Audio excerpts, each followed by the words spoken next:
India had played host as a battleground between French and British interests for many decades before the outbreak of the French Revolution.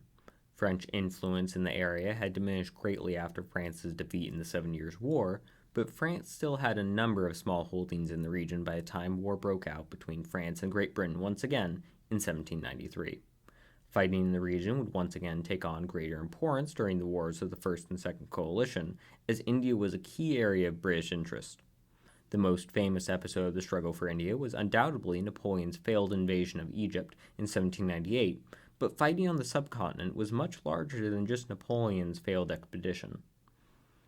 When the French Revolution, and then the war with the British, broke out back in Europe, it reignited old animosities in India. Local rulers had long made use of British and French adventurers as advisors or leaders of their military forces. These individuals, however, also carried their allegiances from Europe into India, supporting causes that benefited their home nations. The Kingdom of Mysore had become the main French ally in the region during the Seven Years' War, with France maintaining relations with the kingdom during the years before the outbreak of the Revolution. Between 1767 and 1799, the Kingdom of Mysore was involved in 4 wars against the British East India Company and other local powers. During the First and Second Anglo-Mysore Wars, the Kingdom of Mysore had come out on top, having gained significant territory during the first and managing to hold on to its gains during the second conflict. The main result of the Second War was mutual hatred between the new ruler of Mysore, Tipu Sultan, and the British, who viewed Tipu and the Kingdom of Mysore as a dangerous threat to British interests in the region. Tipu Sultan, for his part, had no love for the British and was quite effective in fighting them, having studied military tactics from a French officer employed by his father. He became known as the Tiger of Mysore by the British. Mysore's fortunes would fade during the Third Anglo-Mysore War, as it was severely beaten by the British and their local allies during the conflict. The Kingdom of Mysore lost significant amounts of territory and found itself in a much weakened position. Due to the ongoing French Revolution, no aid was provided to Tipu during the war by the French. Nevertheless, Tipu recognized that French support was his best hope at defeating the British in a future conflict. He therefore made repeated attempts at enlisting French aid for a combined attack against the British in India. Napoleon's invasion of Egypt was meant to open a path directly to send support to Tipu, in hopes of driving the British out of India. Its failure, however, left Tipu and Mysore completely isolated. Knowing of Tipu's attempts at securing French aid and viewing him as an immediate threat due to Napoleon's actions in Egypt, the British moved to defeat him once and for all. Alongside their Indian allies in the region, the British attacked the Kingdom of Mysore from multiple directions. Heavily outnumbered, Tipu was forced to fall back to his capital of Seringapatam. After a month-long siege, the city was taken by storm, resulting in the death of Tipu Sultan and the firm control of southern India under the British East India Company. Any hope France had of wresting control of India from the British also ended with Tipu. The 4 Anglo-Mysore Wars were a serious challenge to British control of India, with the British suffering numerous defeats. Mysore fought fiercely against the British, with a number of soldiers armed with muskets and decently trained thanks to European advisors. Mysore's specialty, however, was its own development and use of rocket artillery, which repeatedly posed a serious threat to British forces. The British were so impressed by the successful implementation of rocket artillery by Tipu and his father before him that they developed their own rocket artillery that would later be used in Europe. Perhaps Mysore's defeat was inevitable in the face of increasing British power in the region, but they drew away British attention and resources during a critical time in Europe. If the British had lost against Mysore, it's not unimaginable that their conquest of India would be set back by several decades. With the beginning of the Napoleonic Wars and the Third Coalition, France would once more strike at Britain's income flowing from India. Since there was no practical way for France to invade or even threaten an invasion of any British holdings in India directly, France was forced to turn to its limited naval capabilities to try and threaten British trade at sea. Ships from the East India Company would frequently return to Britain carrying cargo worth millions of pounds.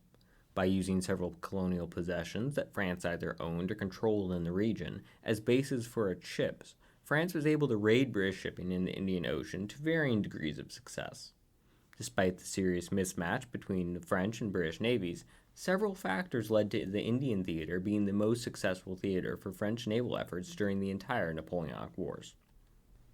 During the previous wars of the First and Second Coalitions, French privateers and frigates had raided British shipping in the area, but their limited number and power made their effect negligible on overall British trade.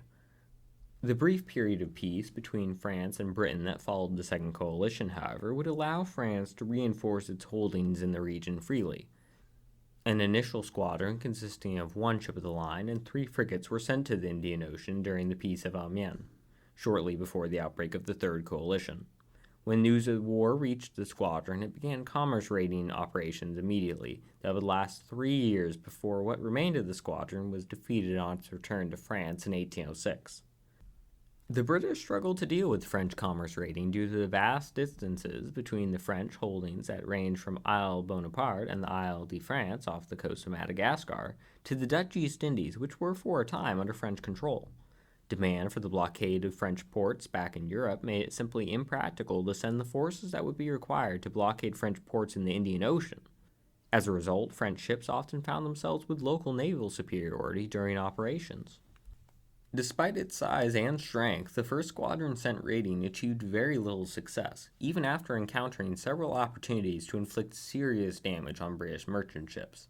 Its commander, Charles Alexander Durand Lanoy, repeatedly blundered by overestimating his opponent's strength and retreating even when he had the superior force. He could have deprived the British from millions of pounds worth of goods, but instead his most significant contribution was the threat he theoretically posed to trade, and the alarm it raised amongst the British Navy. A second major raiding effort began when another squadron, this time consisting of frigates under the command of Jacques Hamlin, was sent to the Indian Ocean.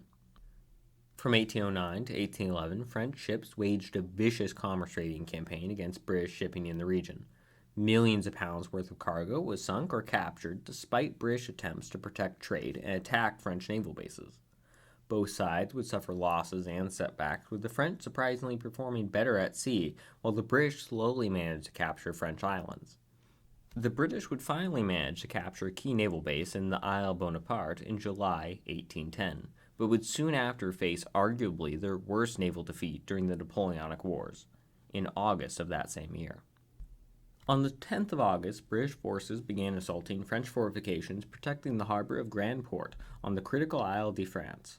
After successfully capturing key outer defenses, the harbor was put under effective British blockade by a force of 4 frigates and a brig that was being used as a troop transport. On the 20th, however, a French squadron of 3 frigates, a corvette, and 2 recently captured merchant ships appeared heading for the harbor. After spotting the approaching ships, the British quickly set a trap for the French, pulling back most of their squadron while leaving one ship behind pretending to be a French privateer and raising the French flag over the main fort protecting entry into Grand Port. Falling for the trap due to the British having captured the fort's signal codes, the French squadron sailed into the narrow channel leading into the harbor, when British gunners opened fire from the previously thought to be French fort. In a stroke of incredible luck, however, the fort was soon rocked by an explosion that knocked out the fort's guns and allowed the French ships into the harbor relatively unharmed. In the process of replacing the French tricolor that was above the fort with the Union Jack, the tricolor had caught fire and fallen onto a number of nearby cartridges. The subsequent explosion killed several men and wounded many more, knocking out the fort. Afterwards, both sides would prepare for battle, as the British would sail into the channel to attack Grand Port 2 days later. The channel was narrow, with a number of sandbanks and coral reefs protecting the harbor, making it extremely hard to navigate. In the ensuing battle, both sides quickly had their ships run aground and get stuck. Fighting from their beached positions, the battle would last nearly a week, as both sides came up with creative ways to bring as many guns to bear on their opponents as possible, from their less than ideal positions. Eventually, after days of constant fighting, a lack of ammunition, food, and the spotting of another French squadron approaching from the rear, the British finally surrendered. It would be the worst naval defeat of the Napoleonic Wars for the British Navy, as they lost all 4 frigates that were engaged and a troop ship, compared to no loss of fighting ships on the French side. For a short time after the battle, the Indian Ocean was effectively defenseless against French raiding, until reinforcements were hurriedly sent into the theater, piecemeal, some of which were pounced upon by the emboldened French raiders. Ultimately, the British strategy of slowly capturing French bases would prevail, as Grand Port, along with the rest of the critical Isle de France, would be captured in December 1810.